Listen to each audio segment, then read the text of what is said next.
అండి ఈరోజైతే నేను బజ్జీ మిర్చితో మసాలా దహి మిర్చి చేస్తున్నాను. దానికి కావాల్సిన పదార్థాలు బజ్జీ మిర్చి ఇలాగా ఒక మిర్చిని 2-3 ముక్కలుగా కట్ చేసుకుని ఆయిల్లో ఫ్రై చేసుకోవాలి. తర్వాత పెరుగండి, పుల్లని పెరుగు తీసుకుంటే బాగుంటుంది.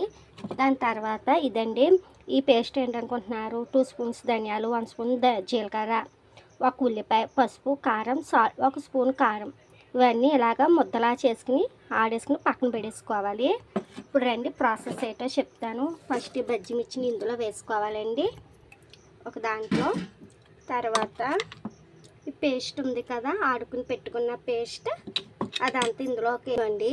ఈ విధంగా పేస్ట్ వేసుకుని ఒక్కసారి ఇలా కలిపేసుకోవాలి. కలిపేసుకున్నాక మిర్చికి పట్టాలండి అంత పేస్టుని బాగా కలుపుకోవాలి. ఇవ్వండి ఇలా కలిపేసుకుని పెట్టేసుకోవాలి. ఇలా కలుపుకుని పెట్టుకున్న తర్వాత పెరుగు, పుల్లని పెరుగు ఉంటే యాడ్ చేసుకోండి. ఒక పావు గంట ఫ్రిడ్జ్లో పెట్టుకుని తీసుకుంటే చాలా చల్లగా బాగుంటుందండి. ఇప్పుడు ఈ పెరుగు ఈ పేస్ట్ మిర్చికి అన్నిటికి పట్టాలి.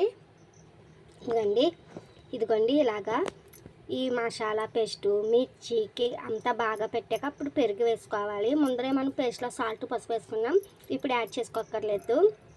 ఇలాగ ఫైనల్ టచింగ్ కొంచెం పెరుగు వేసుకుంటే ఇదే గార్నిషింగ్గా ఉంటుందండి. చూసారా ఎంత బాగుందో మసాలా దహి మిర్చి. మీరు కూడా ట్రై చేసేయండి. నా వీడియోస్ చూసేసి మన Venkata Durga YouTube channels like, share, subscribe చేయండి. Bye bye, thanks for watching.